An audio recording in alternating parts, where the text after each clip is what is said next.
a tension or a paradox that I'm experiencing in this work. And it's kind of my, I guess, a greening edge for me.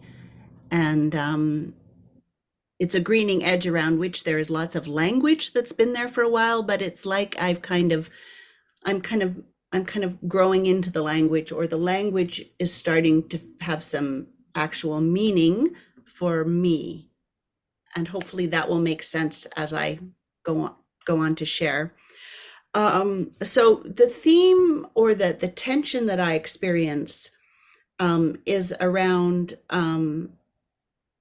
how we are present within the natural world as a place of liveliness and as a sacred space, how we're present and how we engage and interact with that in that space,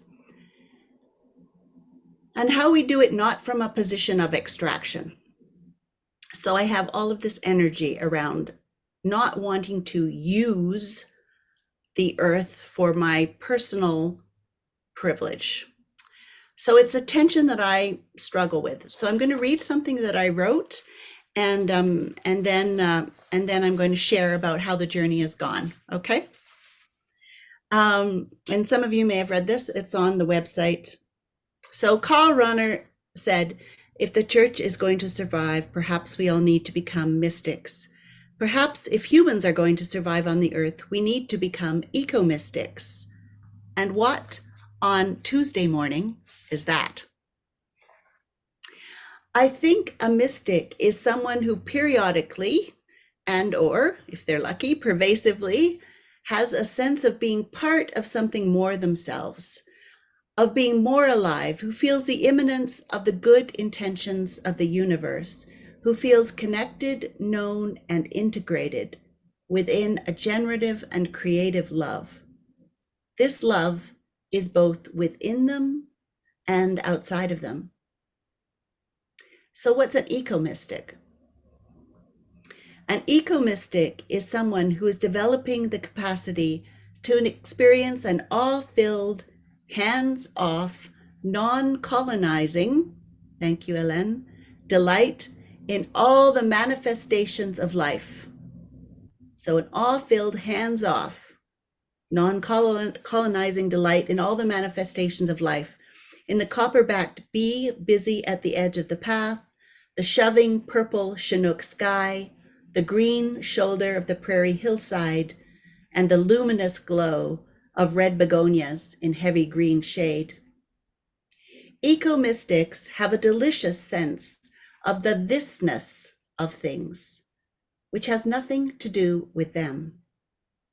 A sense of how every manifestation of life has its own story, its own trajectory of lifefulness and death, its own innate beauty, integrity, and worth.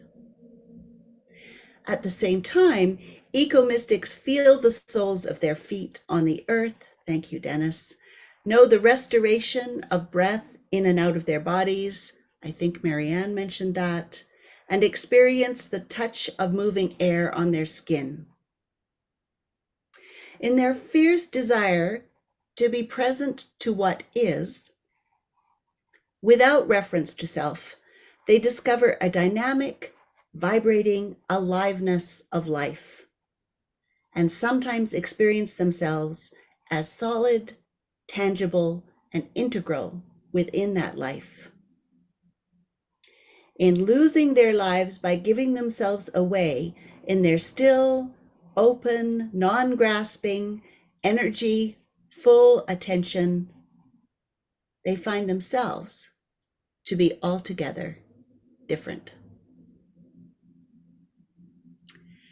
So on the one hand, I see my conundrums as a ribbon.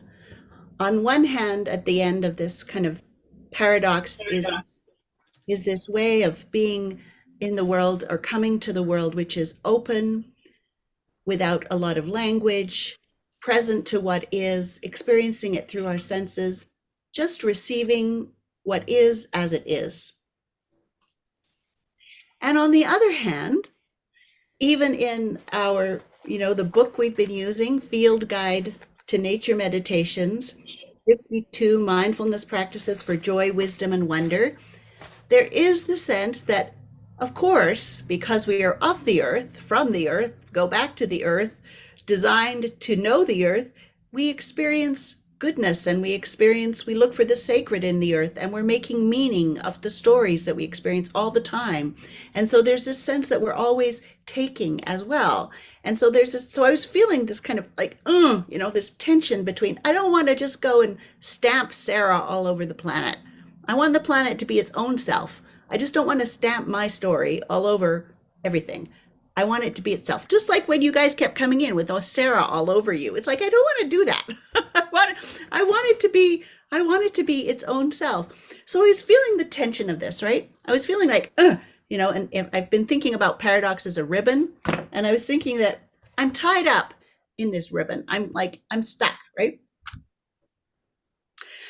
So in the tension of this and feeling some anxiety, because Tuesday morning was coming and it was about 11 o'clock, and I was like, what am I going to say? I'm like wrapped up and I'm tight and I don't know what. So taking Rosie for a walk, the lovely dog that some of you have heard, I thought I'm going to step out the door and I'm going to ask, I'm just going to say to the earth as I'm moving outside of my physical space, what, like how, like where, like, I don't know. So as I walked to the end of my courtyard to go down the stairs to go around the block, and who should I see and who should I hear but a flicker? And flickers are beautiful birds. Anyway, I have been having a complete and absolute love affair with flickers since the spring. I first walked down my street in the spring and saw maybe three fans of orange in the trees. There's no leaves at this time. And I see these three fans of orange and red in the trees. It's like, what is that? Like, what is that in the tree? And as I got closer and got underneath it, this was just on my street, it's flickers. So it's maybe male flickers, like displaying their tail feathers in this beautiful, curved array of color. And I'm looking up and like, wow, that is like so cool. I've never seen that before. And then I hear the tap, tap, tap, tap, tap. So how many know flickers in their tap, tap, tap, tap, tap? Maybe you can put your hands up if that's part of your knowing. They tap on the telephone poles, and it's part of their mating experience, right? Like they're and so I'm hearing this tap tap tap, and I'm seeing and there's one bird tapping and there's other birds displaying, and then I'm like, oh wow, this is so incredible. So I go home and I Google flickers, and I find out that flickers have a little mating dance that they do where they go coo coo coo coo coo coo, and they do this head bob thing with one another, and they go coo coo coo coo coo coo, and then they do this head bob thing. So then what happened was I started to move through my neighborhood, and I could hear this coo coo coo coo coo. So I would stop and I would look up and I would spot, and then I could see them doing this mating dance, right? So I would start to be traveling down the road, and I would have my windows open and I would hear it, and I stop my car and I look up in the tree, and yeah, there's 2 or 3 flickers, doing their thing, right? So it was this absolutely enlivening sense of this world and space around me that was having its own life.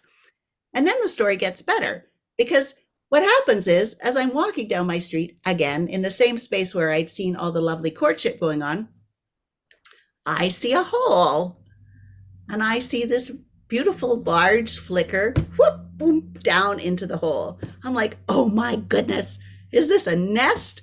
Right? So flicker goes down into the hole. So then what happens is every morning when I'm walking back and forth, I stop and I look up, and sometimes I see the flicker sitting there with his head poking out of the nest, or her head poking out of the nest, right? And other times they'll be sitting on a branch looking at the hole. So every morning I'm walking by, and some mornings there's nothing there. Some mornings I'm standing there probably looking like an idiot in the middle of the street, just looking up, standing still to see this little, and then the leaves start to come, so I can hardly see the hole, and I'm trying to see if the bird's in there. And then finally, I think at the very end, I can hear the babies, right? I can hear the babies in the tree. And then I can kind of maybe see, like at the end, I think I had a moment of maybe seeing some little heads peeking out. And so I had this whole experience with these flickers, right? And then it's been fabulous. And actually, in one of those in that journey, one of the things that happened, as I had been so curious and present and standing underneath and gawking up at the hole. Brian Swim talks about the practice of gawking. As I'm standing there gawking, the next I come home, make a cup of come go to my sink to make a cup of tea, and there is this gorgeous flicker on a branch just outside my window, sitting there in color because the sun is on it, and it's just like alive and beautiful. So I just had this lovely. So this is what came to me, and I thought, okay, so it's not about extraction. We don't want to go there, even though we have 400 years of unlearning to do. That's a lot of unlearning, a lot of neural pathways that have been set up in us about using the earth.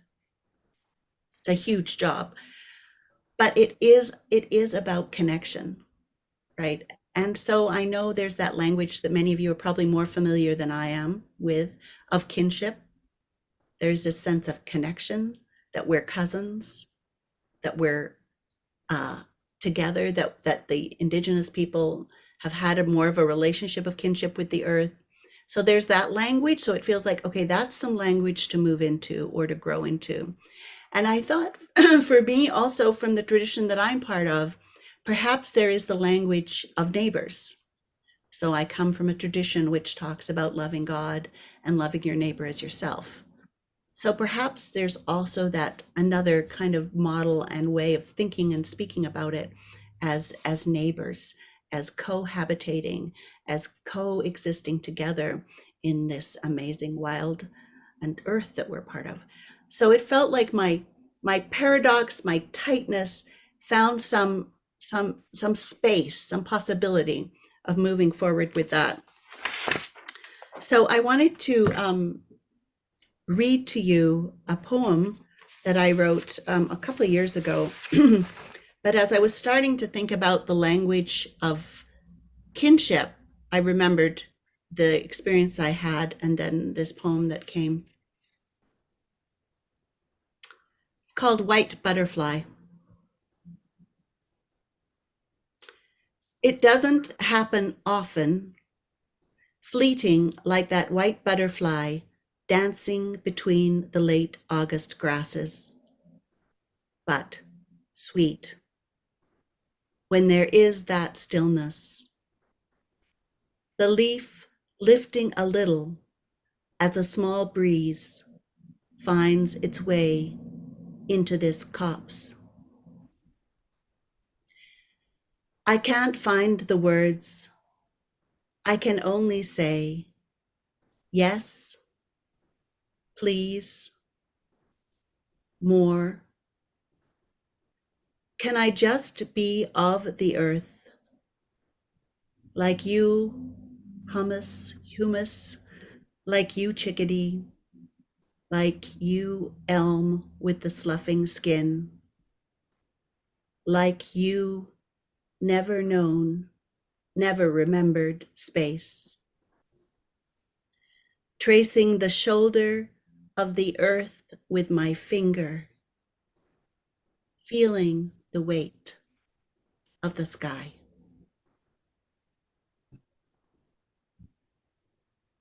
I'll read it one more time. White butterfly.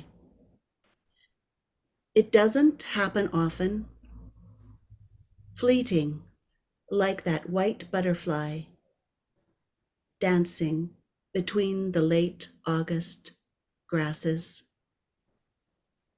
but sweet when there is that stillness. The leaf lifting a little on a small breeze that finds its way into the copse. I can't find the words. I can only say, yes, please, more. Can I just be of the earth, like you, humus, like you, chickadee, like you, bark sloughing off the elm, like you, never known, never remembered space, tracing the shoulder of the earth with my finger, feeling the weight of the sky.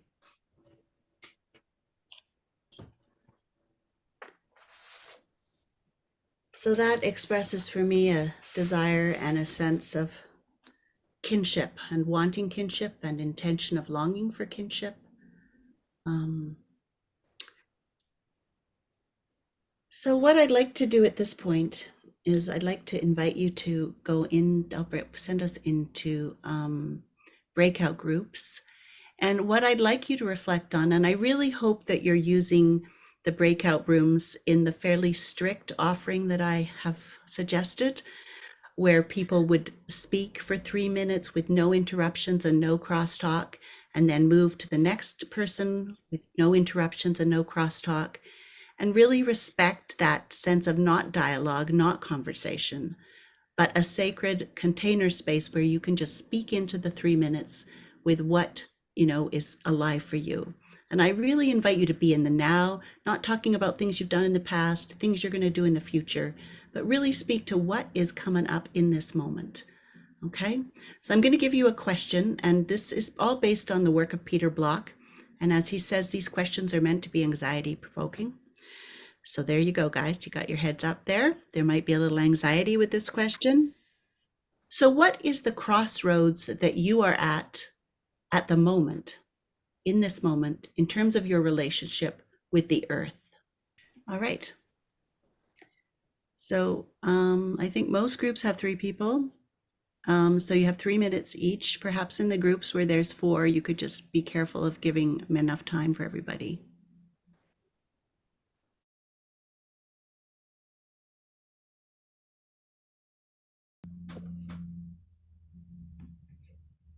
Hi, Kathleen. Hey, the only 2 back yet. Kathleen, where are you located? I live in Tawasin in BC. Right. Okay. Still dark outside here. Yes. Well, it's just pink on the horizon just now Yeah. in Calgary. Yeah. Mm-hmm. And how did you hear about this? An email. I think I'm always searching for groups in Canada, Yeah, so somehow an email came to me. Okay, great.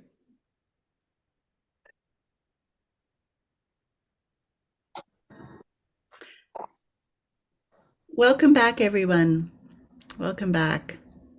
So we'll just take a moment or two just to touch base if there was anything burbling up from your time in those groups, anything that caught your attention, that struck you, that was lively for you.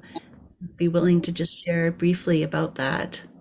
Not a report back, but just what new life emerged, what caught your attention, what felt, woo, cool in yourself or in what generated between the 3 of you.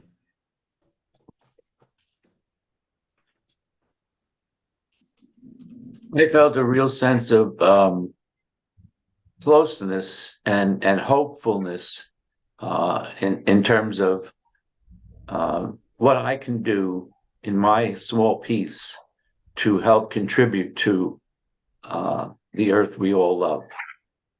Thank you. Thanks, Dennis. Laura? Yeah, I was just in our group, I think there was a sense, of the goodness of connecting and sharing, but a theme of bigger, more like difficult feelings around the crossroads, like some of the challenges and the heaviness of being in a place of of having just challenges around that, I guess. Yeah, great. Thanks, Laura. Thank you. One more from someone perhaps who hasn't spoken before.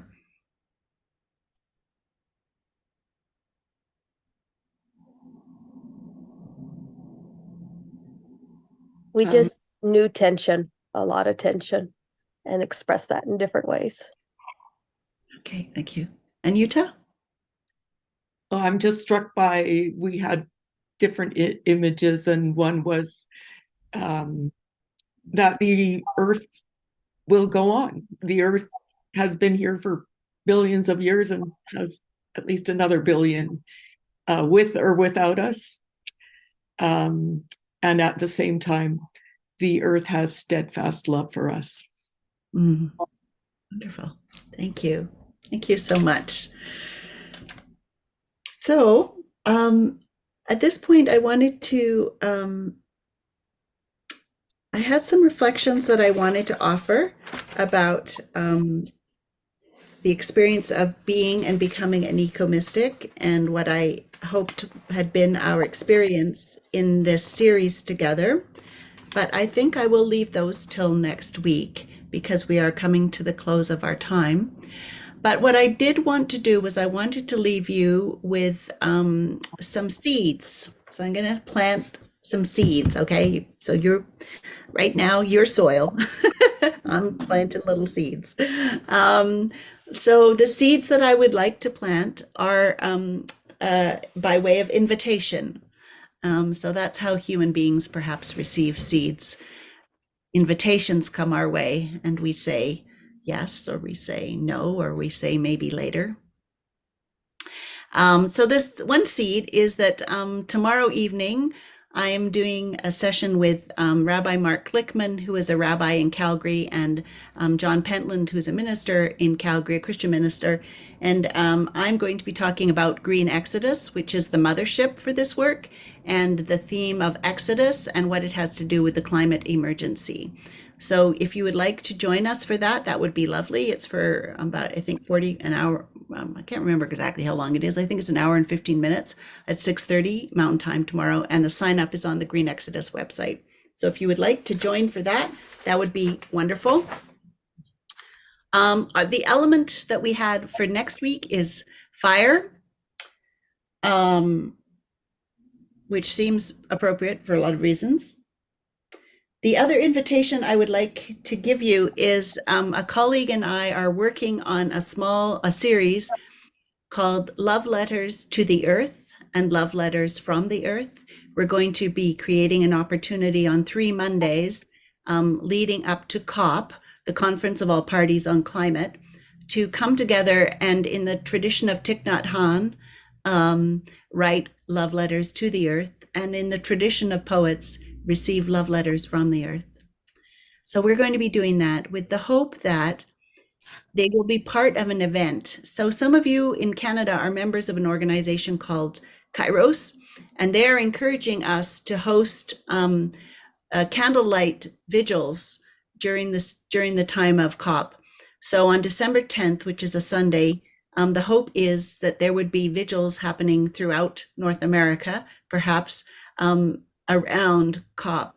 And so the idea is that we would bring the love letters and they would be part of a vigil, a candlelight vigil event that could be happening. Elizabeth is touched by this. Thank you, Elizabeth.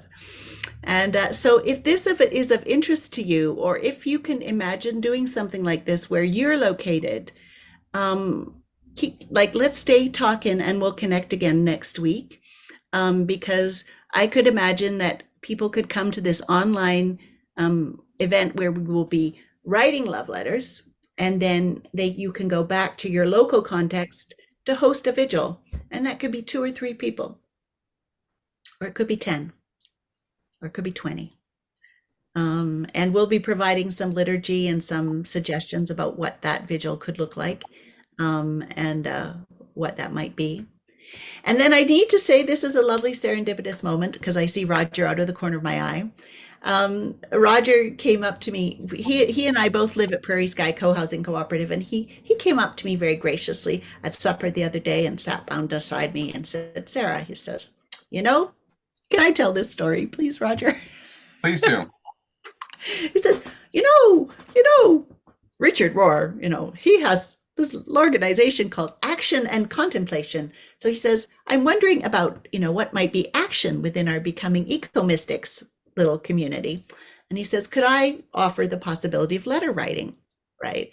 And so I went away with that. And because I was thinking about this love letters possibility, I thought, oh, perfect. Another way we can use our love letters is we can send them to politicians. So as many of you know, we have a very particular politician called Daniel Smith. And I just had this vision of us all sending her these love letters from the earth and to the earth. And I was just imagining that. So this could become part of how we carry what we're living into. And as we hold it in a very political and a very contextual situation, and bring the aliveness of that to our life in real time, in real places. So I offer those seeds, and we can gather them and see what seems possible, or if there's any people who would like to kind of say yes to that invitation with your networks or your community. We can talk more about that, or you can reach out to me online. So we're 8:32, and it's been a very full. Oh yes, the one other thing I wanted to say is that I am available to co-create and to facilitate workshops in person or online around any of these themes as might be relevant or useful within your context. So also kind of hold that thought as well. And as I'm offering that, I want to just give a nod to Ruben, because Ralph Connor Memorial United Church has been the place that has incubated this work. They have supported me, and they have been the place, the fiscal agent that has managed the money, and they have been gracious in their yeses to my invitations. So I just want to honor that right now, and honor the United Church Foundation for the way they've supported this work as well. So, and I want to honor Diane, who's been part of it forever also. So thank you to you. So enough chatting. And Utah, and okay, now I'm going to have to name everybody, right? Because I don't want anybody to feel left out. So as we close, let's just do a quick go round. I'll call your name. Just say what's full in you as you leave. And so I'll start with Kathleen, and then Ellen, and then Mary Lou. Acceptance. Ellen. Gratitude. Mary Lou. Connection. Adele, and then Frank, and then Elizabeth. Companionship. Can't hear you. Oh, did you hear me? Oh, sorry. Community. Community. Flickers. Flickers. Wonderful. Janet, then Roger, and Utah. Life. Options. Wonder. Dennis, and Diane, and Ruben. Hope. Seeds. Steadfast love. Mm-hmm. David, and Rachel, and Whitney. Taking action. Curiosity. Wonder. Eddie, and Marianne. Provoked. Healing. Pauline, and Andrea. Others. community. Nicole. So I'm gonna say that I calm and a sense of community. Great, thank you. Nicole had conveyed to us that she wasn't feeling well, and so that's why the panda was kind of representing her this morning. So thank you, everyone, and just wishing you joy in your experiences, perhaps of kinship, as you move through the more than human world this week. And I want to say more and more and more, but I've said enough. So go with goodness. And I look forward to seeing you next week. I think I'm going to be very sad that this is over. So thank you. And we'll see you next week. Okay. Thank you, Sarah. Okay. Bye-bye. Bye-bye. Okay.